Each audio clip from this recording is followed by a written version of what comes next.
All right, so it's the middle of winter here in Canada, and the S2K is still in storage. And I miss driving this car, I miss working on it, so I figured I'd do something a bit different for the car during the winter months. If you've been following my videos, you know that I picked up a Jay's Jay's wing. It is a replica wing, but it is real carbon fiber. And I love the look of the Jay's end plates, but I've always preferred the Voltex end plates. So I thought, as a bit of an experiment, I'd try to mock up my own Voltex end plates because I don't have 500 bucks to spend on real Voltex end plates. So basically I used photos online and kind of mocked up as best I could to the real thing. And yeah, basically that's how it should line up, and that's how it'll look versus the Jay's one. The Voltex one definitely looks more aggressive. So what I did was I bought a sheet of carbon fiber off of Amazon. This is real carbon fiber, very sturdy. There's no flex at all. It's heavy duty, and it's 5 millimeters thick, which is the same thickness as this one. This is also 5 millimeters thick. And yeah, so I tried my best here to mock it up, and yeah, basically I just have to cut through it. So in terms of how to cut it, I'm going to try with a hacksaw first. People say that the hacksaw works pretty well and it doesn't cause too much dust. You know, carbon fiber dust is pretty dangerous and you should definitely protect yourself. And the hacksaw apparently will do the job. If this doesn't work well, then I have a Dremel. A Dremel will give you the cleanest cut. And apparently carbon fiber is pretty easy to kind of cut through. It's not like metal or anything. The Dremel cuts right through it. In terms of, you know, protection, I got a mask and I got safety goggles, and I'm also wearing like a thick jacket. This will prevent, you know, any carbon fiber shards or anything from going into your skin, and also you don't want to breathe in the carbon fiber dust. So yeah, let's give this a try. So I initially started cutting the carbon fiber with the hacksaw. However, the blade became dull quite quickly. The hacksaw works really well at first, but it looks like you'll need to get a couple of replacement blades. I eventually switched over to the Dremel, and I was able to cut right through the carbon fiber pretty easily, but there was a lot more dust. To combat the dust, I turned my shop vac on and kept it near the carbon fiber. So as I was cutting with the Dremel, the dust gets sucked up into the shop vac. So as you can see, the sheet of carbon has been cut in half.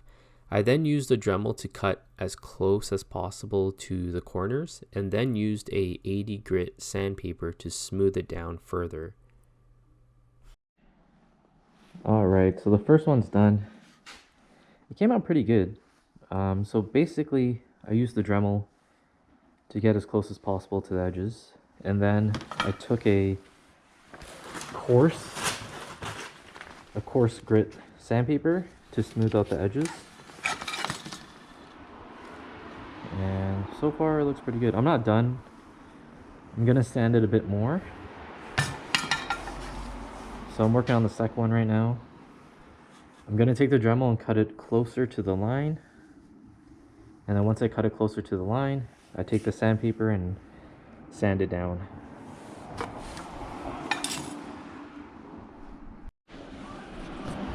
Alright, so there you have it.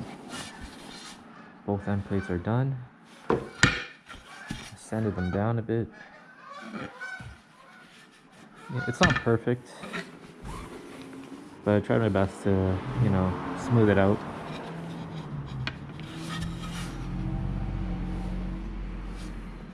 Just this tip here is kind of This tip is more pointy than this one, so I'm just kind of trying to fix that right now. But yeah, overall I'm pretty happy with it. Alright, so this is basically how it's gonna look.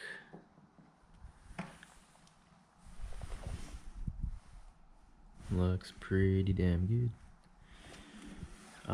So now I'm gonna take this off and then use these holes as a guiding point on where to drill the holes here. Alright, so I have the end plate here taped up. That way I can place the old end plate on and then use a marker to mark the holes. So basically I'm using the very edge of this end plate as a guide.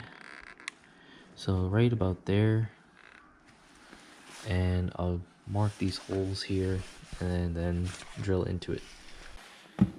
Alright, so there you have it. We got one side bolted up here. As you can see, like the screws, they sit pretty flush. That's because you have to get yourself this tool. This tool basically creates a seat, and it allows the screw to sit in that area, and that way it's nice and flush. So I did have trouble with this screw here, or this hole. I had to make it slightly larger because it wasn't lining up, and I also nicked it here, which is kind of annoying, but whatever. Looks pretty good. This is how the other side looks, or how the old side looks. All right, so time to work on the second side. Same thing. I'm using the old one as a template. So I'm lining it up as best I can to the rear corner here. And yeah, and then I'll mark these holes. All right, so that's the before, and then that's the after. I think it looks pretty good. I'm not too sure which one I prefer, but I guess I won't find out until spring when I take the car out. I'll keep it on for a little bit, and then if I don't like it, I'll just switch it back. All right, so there you have it. That's how it looks on the car. Like I said, it's still winter time here, so I can't take the car out to show you like a full car shot, but I think it looks pretty good. Nice and aggressive. Now I don't have it set properly right now. I just temporarily set it up like this just to kind of see how it looks.